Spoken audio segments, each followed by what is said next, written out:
Areca palm plant एक ऐसा plant है कि इसे आप हार्डी कैटेगरी में भी रख सकते हैं और डेलिकेट प्लांट भी बता सकते हैं। केयर बहुत कम मांगता है पर ज़रूरी केयर होता है। थोड़ी सी अगर आप इसके प्रति लापरवाह होते हैं जल्दी ख़राब हो जाता है। टिप्स तो बहुत सारे हैं लेकिन मेन नहीं है, मेन एक ही टिप है और इसको आप ध्यान रखिए और उससे अपने एरिका पाम को आप सालों साल रख सकते हैं और एक ही प्लांट से आप कई प्लांट बना सकते हैं। इस गमले में एक ही प्लांट लगाया था और इतने सारे प्लांट्स हो गए। ये सॉइल जो है बहुत ज़्यादा पोरस नहीं होनी चाहिए और बहुत ज़्यादा हार्ड नहीं होनी चाहिए। ड्राई की ओर ही रखे इसके सॉइल को।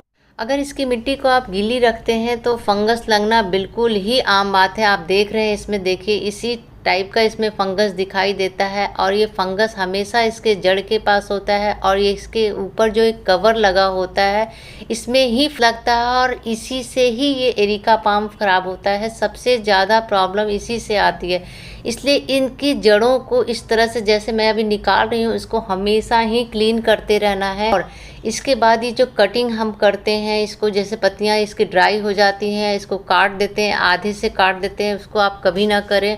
जब भी कोई आप लीफ को हटाना चाहते हैं, लीफ आपका डैमेज लगे तो आप उसके लीफ को पूरा ही हटाएं। जैसे ये देखिए इसको बीच से आधा से काटा गया तो ये बाद में आके बिल्कुल ड्राई होकर अपने आप ही सूख गया। ये प्लांट को और नुकसान पहुंचाता है। फॉलिएज वाला प्लांट है इसलिए इसमें कोई खाद की वैसे तो रिक्वायरमेंट नहीं होती है, लेकिन अगर आपको और ज़्यादा घना और ज़्यादा अच्छा कुछ करना चाहते हैं इसमें तो आप नाइट्रोजन बेस्ड खाद डालें या गोबर की खाद डाल सकते हैं, वर्मी कंपोस्ट डाल सकते हैं। बहुत थोड़ी मात्रा में डालें। को सबसे ज़्यादा ज़रूरत पड़ती है फंगीसाइड की है तो फंगीसाइड भी अगर आप चाहें तो कम डाल सकते हैं। अगर आप इन जड़ों को, जो मैं अभी बता रही थी, जड़ों को साफ़ करते रहते हैं तो इसमें फंगीसाइड की बहुत ज़्यादा रिक्वायरमेंट नहीं होती है।